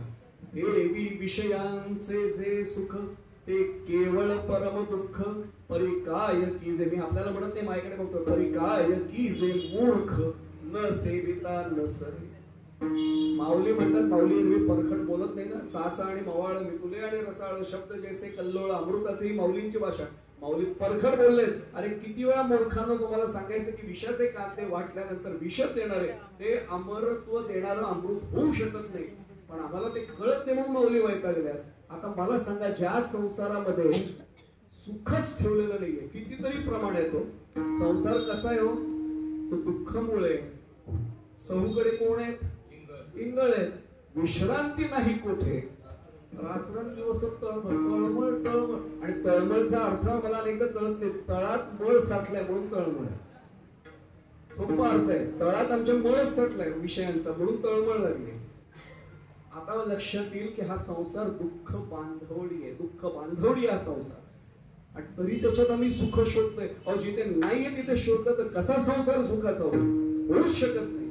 म्हणून पहिली कल्पना संसाराची आपण पाहिली, दुसरी संकल्पना आपण पाहिली ती सुखाची पाहिली, आणि तिसरी आनंदाची संकल्पना. आता आनंद आणि आनंद रूप असणं याच्यात फरक आहे. आनंदी व्यक्ती दुसऱ्या क्षणाला दुःखी असते बरं का. दुसऱ्या क्षणाला मी उदाहरण सांगतो. महाराज मला 1 करोडची लॉटरी लागली, दृष्टांतातली. खरी लागली असते तर मी आलोच नसतो बहुतेक गादीवर. 1 कोटीची लॉटरी लागल्यावर महाराज कुठला येतोय पुन्हा मंडपात. महाराज आपलं फिरत बसलं. आधी नाही पहिल्यांदा पंढरपूर आळंदी देऊ करून येऊ म्हणेल, नंतर कुठे गाडी त्याची वळेल काही भरोसा नाही. 1 करोडची लॉटरी लागली. मी सगळ्या आमच्या मित्रमंडळींना सांगितलं संध्याकाळी या कांदे पोहे चहा मस्तपैकी करूया, कॉफी हवी तर कॉफी करू, सरबत हवं तर सरबत. 1 कोटीची लॉटरी लागली, आनंदी आहे मी खूप. आणि संध्याकाळी सगळ्यांना फोन केला, नका येऊ, नंतर कळवील तेव्हा या. अरे काय झालं, तिकीटच सापडत नाही. आणि त्या तिकिटाचं कळलं असं मुलांनी कागदाची त्या होडी करून सोडून दिली होती त्या पाण्यात. आता मला सांगा, सकाळी मी कोण होतो, आनंदी होतो, संध्याकाळी काय झालो, दुःखी झालो. आनंदी व्यक्ती दुःखी होते, आनंद रूप असलेली व्यक्ती कधीच दुःख रूप असत नाही. का, ममई वंशो जीवलोके जीवभूत सनातना, मी त्याचा अंश आहे, तो सच्चिदानंद आहे, सच्चित आनंद. त्याच्या दुःखाचा लवलेशच नाही, तो आनंदाने परिपूर्ण आहे. पण त्याचा मी अंश. मी एक साधं उदाहरण सांगतो. एवढा मथुरेचा पेढा मिळतो, मथुरेचा पेढा अख्खा खाऊन बघा, जी चव लागते. पुढच्या वेळी त्याचा असा कण घ्या, जीवेवर ठेवा, चव बदलेल का तीच राहील, तीच राहणार. मग तो सच्चिदानंद आहे, त्याचा अंश मी दुःखरूप कसा असेल. ज्या अर्थी मला दुःख जाणवते याचा अर्थ माझ्यात गडबड आहे. आणि म्हणून माऊली जेव्हा म्हणतात आनंदे भरीन तिन्ही लोक, त्यावेळी लक्षात ठेवायचं की आमच्यातली गडबड आम्हाला ओळखता आली पाहिजे. आम्ही सोहमचा जप सोडलाय आणि कोहम कोहम म्हणून गोंधळले म्हणून हे दुःख आहे. आणि अशा जगाला माऊली प्रतिज्ञा करून सांगतात आनंदे भरीन तिन्ही लोक. माऊलींना आम्ही प्रश्न विचारला, माऊली यासाठी तुम्ही करणार काय. माऊली त्याचं उत्तर देतात अभंगाचा 2रा चरण. जाईन ग माये तया पंढरपुरा, जाईन ग माये तया पंढरपुरा, जाईन ग माये तया पंढरपुरा, जाईन ग माये तया पंढरपुरा, जाईन ग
माहेरा आपुलिया. संतांनी सगळ्यात जवळजवळ संतांनी पंढरपूरला आपलं माहेर मानलंय. कितीतरी प्रमाण आहे. तो माझी वेळ संपत आली म्हणून मी फार तपशिलात जात नाही. सगळ्यांच्या पाठातील प्रमाणे तरी फक्त पंढरपूरला माहेर म्हटलं, बाकी कुणालाच माहेर नाही म्हटलं. आणि एक सांगू, महिला माता भगिनी ज्या बसल्यात त्यांना कळेल माहेरचं महत्व मी आपल्याला काय सांगावं. माहेरकडनं वारा आला ना नुसता तरी त्या माऊलीला काय आनंद होतो. अहो नुसता आपल्या घराच्या शेजारचा मानलेला भाऊ जरी दारात आला, माहेरचा आहे, नवऱ्याला एक वेळ जेव्हा नीट नाही वाटणार त्या दिवशी, पण त्याला वाढलं जाईल. कारण माहेरचं वातावरणच वेगळं आहे, माहेरची ओढ वेगळी आहे. मग आम्ही माऊलींना प्रश्न विचारला. मी अगदी 5 मिनिटांमध्ये भावार्थ संपवायला घेतो आणि एक नंतर शेवटी पूर्ण दृष्टांत सांगेल म्हणजे संपूर्ण अभंग कळेल. 5 मिनिटांमध्ये उरलेल्या 2 चरणांचा आढावा आपण घेऊ. माऊलींना मी प्रश्न विचारला, माऊली पांढरपूरला तुमचं माहेर मान्य तर तिथेच का जात आहे? उदार तू हरी ऐसी कीर्ती चराचरे. नुसता असून उपयोग नाही हो, देण्याचं औदार्य पाहिजे ना. तुझे औदार्य जाणव स्वतंत्र, देताना मनसी पात्र अपात्र. कितीतरी उदाहरणं देता येतील, याची प्रमाणं देता येतील. तुम्हाला भेटल्यानंतर पंढरपूरचा पांडुरंग सुखरूप आहे मान्य, त्याच्याकडे क्षमता आहे मान्य, तो तुम्हाला देईल हे पण मान्य आहे. पण तुम्ही मग त्याच्याकडे पदर पसरणार का जगाला सुखाचा आनंदाचा अनुभव देण्यासाठी? कारण जाईन गे माये तया पंढरपुरा भेटे ना माहेर आपुलिया. काय म्हणले, पदर पसरून नाही मागणार. सर्व सुकृताचे फळ मी राहील, क्षेम मी देईन पांडुरंग. अरे आतापर्यंत जे काही चांगलं सुकृत केलेलं आहे आतापर्यंत त्याचं फळ मी मागेन. तुम्हाला देईल ही मला पूर्ण खात्री आहे. मी पुन्हा सांगतो, असणं वेगळं आणि देण्याची दानत असणं वेगळं. तो उदारच आहे, तो द्यायलाच बसलाय, त्यामुळे तो देईल हे मला खात्री आहे. त्याच्याकडे क्षमता आहे हे पण मला माहिती आहे. आम्ही फक्त एवढंच विचारलं, माऊली तुम्ही तिथे गेलात, तुम्हाला तो भेटला, तुम्हाला त्यांनी सगळं द्यायचं म्हटलं, तुमचा संसाराचा सुखाचा करण्याचा आनंदाने तिन्ही लोक भरण्याचा हा प्रण खरंच पुढे पूर्ण होईल, प्रतिज्ञा पूर्ण होईल का अजून काही मिळेल? माऊली त्याचं उत्तर आम्हाला देत आहेत अभंगाचा अंतिम चरण.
संगती लावल्यावर की प्रतिज्ञा केली, हा अवघाचे संसार मी सुखाचा करीन, आनंदाने तिन्ही लोक भरून टाकेन.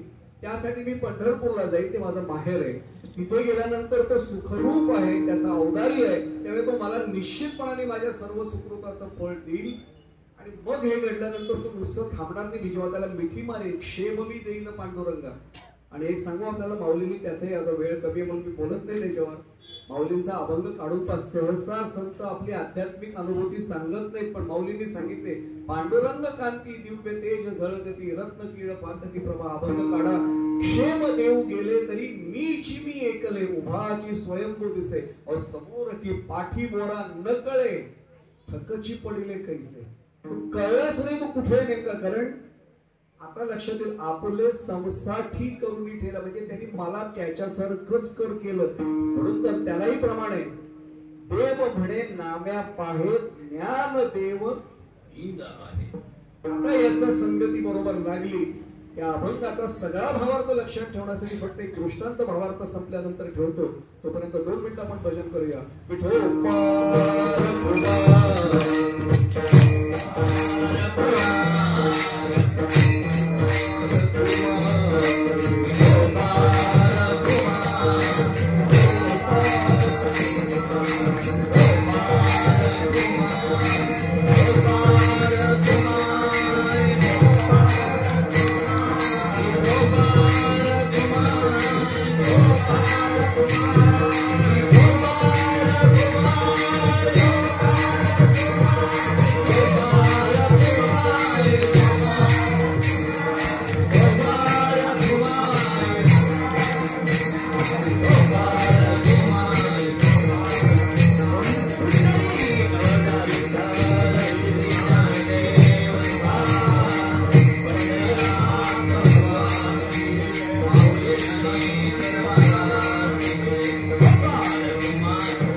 संसार सुखाचा करीन, आनंदे भरीन तिन्ही लोक, साई लगे माये तया पंढरपुरा, भेटेन माहेरा आपुलिया.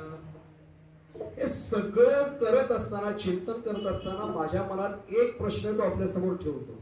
माऊलींना मुळात ही प्रतिज्ञा करावीशीच का वाटली? हा संसार सगळा सुखाचा करीन असं म्हणावंसं का वाटलं? जर संतांसाठी हा संसार दुःखाचा नाही, माझ्यासारख्या जडजीवासाठी हा संसार दुःखाचा का आहे याचं चिंतन फक्त एका दृष्टांताच्या माध्यमातून ठेवतो. आमची फसगत कुठे झाली? आम्ही नेमकं ज्याला खरं नाही त्याला खरं मानून चाललो, ही आमची फसगत. आमच्या जवळ ते ज्ञानच नाहीये जे संत ओळखू शकतात ते. त्याचा एक दृष्टांत आपल्या समोर ठेवतो. एक संस्थान असतं मोठं. संस्थान म्हणजे आपल्याला माहिती आहे, पूर्वी राजे असायचे. आजही कोल्हापूरला आपण गेला, साताऱ्याला गेला तर आपण राजेच म्हणतो त्यांना. सावंतवाडीला जा, शिवरामराजे भोसले होते पूर्वी, तिथे संस्थान होती. तसं एक संस्थान होतं.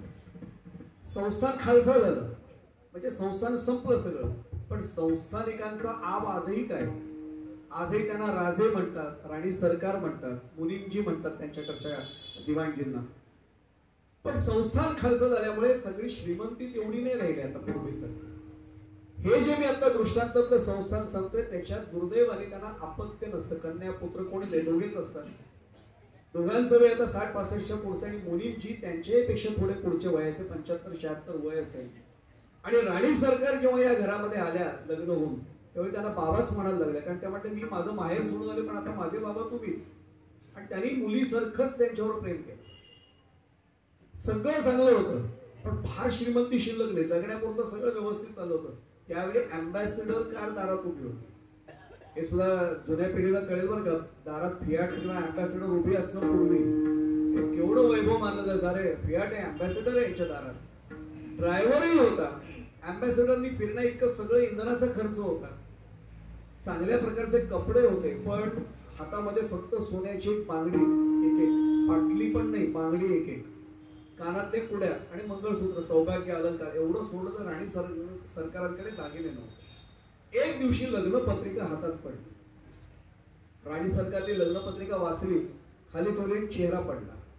आता वडिलांचंच नातं होतं त्यामुळे मुलींची पुढे आले, म्हणले राणी सरकार काही गडबड आहे का? कारण प्रजाजन त्यांचे सगळे, हेच राणी होत्या, चुकीचा जोडा जुळलाय का? म्हणे मुलीचं काही नुकसान होणार आहे का? ह्या मुलींची मनात सुद्धा आणू नका, मुलगाही चांगला मुलगी चांगली, दोघे एकमेकांना अनुरूप आहेत. ते चेहरा का पडला? जाऊ दे म्हणे, तुम्हाला सांगून काय उपयोग आहे? हे महिलांचे दुःख महिलांनाच कळतं, तुम्ही पुरुष आहात. बाबा आहे ना, मी बाबा आहातच पण तुम्ही पुरुष आहात म्हणे, तुम्हाला नाही कळणार. सांगून तर पहा, मुलींनी वडिलांना नाही सांगायचं तर कोणाला सांगायचं? सांगते म्हणते मुलींची एकच सांगते, मी लंकेची पार्वती. आता माझ्याकडे एवढेच दागिने आहेत फक्त, आणि मी जेव्हा त्या अँबॅसेडर कार मधनं त्या लग्नाच्या मंडपात जाईन तेव्हा गावातल्या सगळ्या महिलांची नजर माझ्याकडे जाईल. सगळ्यांची अपेक्षा काय असेल? राणी सरकार आल्या, दागिन्यांनी मढलेले असतील, मी लंकेची पार्वती झाले, माझ्याकडे दागिने नाहीत. त्यात काय मोठं? शालू पैठणीला नुसतं नाही महत्व, मला दागिने लागतील. म्हणून मग अशी म्हटलं म्हणे, तुम्ही पुरुष आहात, तुम्हाला नाही कळायचं. मी एक सांगू पुढे जाण्यापूर्वी, माझे बंधू पितृ वर्ग आहेत, त्यांना कळेल. आपल्याला लग्नामध्ये फक्त 2 वाक्य असतात. तिसरं वाक्य असेल तर सांगा, मी कीर्तन समजावून पुन्हा नमस्कार करेन तुम्हाला. 2च वाक्य. पहिलं वाक्य, आला खूप छान वाटलं, जेवल्याशिवाय जायचं नाही. बस 2 वाक्यांच्या शिवाय आपल्याला तिसरं वाक्य नसतं. पण महिलांना बघा, माता भगिनीला ऐकवायचो, पण किती काठपदर किती छान आहे ना. मी ऐकलेली फक्त वाक्य सांगतोय, मला त्याचं काही ज्ञान नाही. मी तर नेहमी सांगतो, मला सोनं आणि पितळी मधला फरक कळत नाही. उद्या कीर्तन संपल्यानंतर तर तुम्ही आला तरी पितळीची अंगठी दिली जत्रेतली आणि सांगितलं महाराज तुम्हाला सोन्याची अंगठी, तरी मी दगाल दाखवत फिरेल, सोन्याची अंगठी दिली मला. लोक उघडे पाडतील मला सोडून द्या, पण मला नाही कळत त्यातला फरक. आणि फार चांगलं आहे उलट. तुकोबा म्हणाले, सोने आणि रुपये आम्हा वृत्तिके समज. तुकोबा सावकार होते, त्यांचा अभ्यास होता, माझा अभ्यासच नाही त्यातला, तर मी काय बोलत त्याच्यात. आता लक्षात येईल, लंकेची पार्वती तुम्हाला नाही कळायचं. क्षणभर थांबले मुलींची. आता एवढे खजिन्यात तेवढे पैसे, 1000 खर्च करायची अनुमती द्या. मुलींची म्हणा, हे वाक्य संपल्यावर राणी सरकार विचारतात, काही चेष्टा करता का? म्हणले 1000 काय भाडे? तुम्हाला काय करायचं? विश्वासाने वडील म्हणून मी सांगतो, फक्त 1000 खर्च. दिली म्हणे अनुमती. गेले तासाभरात मोठ्या बॅगा भरूनच आणल्या, टेबलावर मांडले, असे एक खोके उघडले. राणी सरकारने पहिला खोका उघडल्यावर सांगितलं, अहो नकली दागिने, पेंटेक्स, हे खरं सोनं नाहीये. राणी सरकार विकणाऱ्याला माहितीये, मला माहितीये, तुम्हाला माहितीये. अहो मग हे दागिने घालून बायका लगेच ओळखतात, त्यांची नजर असते. मी सांगतो तेवढं करायचं. हे औषध आहे, पण त्याला पथ्य पाळलं तर औषध लागू पडतं. आपल्याला कावेरीसाठी कुठे पूर्वी आपण जुन्या का आमच्या गावात माझ्या कर्जतचे 2-3 जण आलेत, त्यांना विचारा. ओसरीचे एक जण होते, ते आम्हाला बेड्याच्या पानात केळ्यामधलं एक औषध द्यायचे आयुर्वेदिक. फक्त पथ्य पाळायला लागायचं, तेलकट खायचं नाही, तुपकट नाही, मसालेदार नाही, आपोआप कावीळ बरी व्हायची. आता ते काय महिना औषध देतं तरी अजून कावीळ चालू आहे, अजून कावीळ चालू आहे एवढंच म्हटलं जातं. त्याने सांगितलं हे फक्त औषध आहे, पथ्य पाळायला लागेल. पाळीत म्हणते काय करू? मंडपात जायचं, दागिन्यांनी म्हणून जायचं. सगळेजण बायका तुमच्याशी बोलायला येतील. बोलायचं काही नाही, असं हसायचं, ओठ बंद, त्याला इंग्लिशमध्ये टाईट लिप म्हणतात, तेवढंच राहायचं, बोलायचं काही नाही, हे पथ्य. ते म्हटलं म्हणजे निवडणुकीत लोक हा तसंच करायचं, एवढंच, बोलायचं काही नाही. याने होईल, पूर्ण उपयोग होईल म्हणे. मी माझ्या अनुभवाने सांगतो, 75चं वय होतं त्यांचं, जग पाहिले म्हणले मी, फक्त एवढं करा. आणि राणी सरकार गेल्या त्या दिवशी. आता मला सगळ्या दागिने माहित नाही, मी 2-4 ऐकले तेवढं सांगतो. काय पिंदी होती, पायात जोडवे होते, इथे काय वाकी होती, मेखला होती, चपलहार, तर लोक त्याला चपलाहारच म्हणतात. अरे म्हटलं फुकट मिळतो, काही लाखात कशाला आणताय? चपलाहार कुठला? तो चपलहार आहे त्याला. पण सगळे चपलाहार म्हणतात. म्हटलं अरे आमच्याकडे भरपूर जुन्या पडले, ते तो हार बांधून पाहिजे. आता लक्षात येईल की ते दागिने घालून राणी सरकार गेल्या, ती गाडी गेली. आता पूर्वी एकच अँबॅसेडर असायची होता. आवाज ऐकला आणि मंडपातल्या बायकांच्या गप्पा थांबल्या. सगळ्या महिलांच्या नजरा त्या दरवाजाकडे, प्रवेशद्वाराकडे. आणि राणी सरकार आज शिकल, बरोबर लक्ष.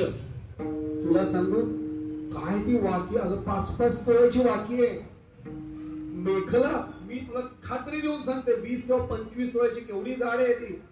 सगळ्या दागिन्यांची किंमत, बायकाच असेसमेंट त्याला म्हणतात, मूल्यमापन करायला सुरुवात केली. आणि दागिन्यांची किंमत बायकांनी मंडपातल्या ठरवलेली, यांना ऐकू येते, 1 कोटी रुपये किंमत ठरली. 1 कोटीचे दागिने घालून राणी सरकार आल्या. त्या हसतात मनात, 1000 रुपयाचे बेंटेक्सचे खोटे दागिने.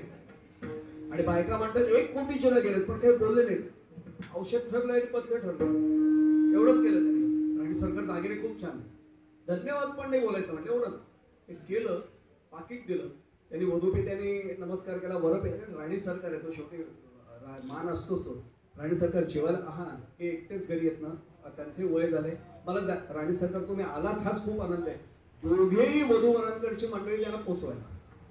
अँबॅसेडर आली राजवाड्यात, त्या बाहेर पडल्या आणि सांगितलं राणी सरकाराने, मुलींजींना वाटलं काय घोटाळा झाला का काय, ते पुढे आले. राणी सरकाराने दागिन्या सगळं पायावर साष्टांग दंडवतच जातं, वडिलांना करावं तसाच नमस्कार. राणी सरकार काय करतं, दागिने तरी काढ, राहू दे दागिने. राणी सरकारांनी एवढंच विचारलं, मुलींची काय जादू केली होती या दागिन्यांवर? कसली जादू म्हणले? अहो 1000चे दागिने, आणि बायकांनी अख्ख्या किंमत ठरवली 1 कोटी रुपयाची. 1000चे दागिने खरे कसे झाले आणि ते 1 कोटीचे कसे झाले? आता मुनीमजींनी दिलेलं उत्तर ऐकलं की माऊलींना हा प्रश्न का नाही पडला आणि आम्हाला का पडला त्याचं उत्तर मिळेल. काय दिलं उत्तर मुनीमजींनी? मुनीमजी म्हटल्या, राणी सरकार दागिने खोटे होते हे खरं आहे, दागिने खोटेच होते, पण कुणी घातले होते? राणींनी. राणी खऱ्या होत्या का खोटे होत्या? एवढे खरे. मग खऱ्या व्यक्तीने खोटे दागिने परिधान केले तर ते खरेच वाटतात. काय म्हटलं लक्षात आलं असेल? उलट करा म्हणले, माझ्या पत्नीने 1 कोटीचे दागिने खरे घालून गेली असतील. लोक म्हणले असे, मुनीमजीची बायको हिची काय अवकात आहे, दागिने बेंटेक्सची. म्हणजे खोट्याने खरं घेतलं तर ते खोटं वाटेल, खऱ्याने खोटं परिधान केलं तरी ते खरं वाटतं. आता संतांमधला आणि आमच्यातला फरक समजेल. माऊली जेव्हा म्हणतात अवघाची संसार सुखाचा करीन, त्याला व्यथा माहितीये की आम्ही जे खोटं आहे त्याला खरं मानत चाललोय. म्हणजे अगदी स्पष्ट सांगू, ब्रह्म सत्य जगन मिथ्या सर्वांना माहिती आहे. ब्रह्म हे अधिष्ठान आहे आणि त्याच्यावर त्यांनी धारण केलेले जग, ते अध्यस्त आहेत, ते आम्हाला खरं वाटायला लागलंय आणि आम्ही तिथे फसायला लागलो. त्यामुळे आमचा संसार दुःखाचा आहे. मग आमचं घर कुठलं, आमची गाडी कुठली, आमचं बँक अकाउंट कुठलं, आमचा बँक बॅलन्स असा आहे, आमचा व्यवसाय असा आहे, इथे आमचा जीव अडकला आणि संसाराचा रहाट काढणं आमचं सुरू झालं. संतांना कळलं यात काहीच ठेवलेलं नाही, म्हणून किती जातस्य गृहमृत्यू ध्रुवम जन्ममृतस्य म्हटलं तरी आम्ही कुठे सुधारतोय? आम्ही व्यवस्थाच करून देतो. जन्म घेणे वासनेच्या संख्ये, संपली का वासना आमची? आणि म्हणून आम्ही त्या संसाराच्या रहाट गाडग्यात अडकलो. त्यामुळे आमचा संसार सुखाचा करीन जेव्हा माऊली म्हणतात, तेव्हा माऊलींची प्रतिज्ञा अशी आहे की यांच्या सगळ्यांच्या, म्हणजे माझ्या सकट सगळ्यांच्या मनातली खोटी संकल्पना मी संपवीन. जग काय, संसार काय, ज्ञान त्यांना मी देईन.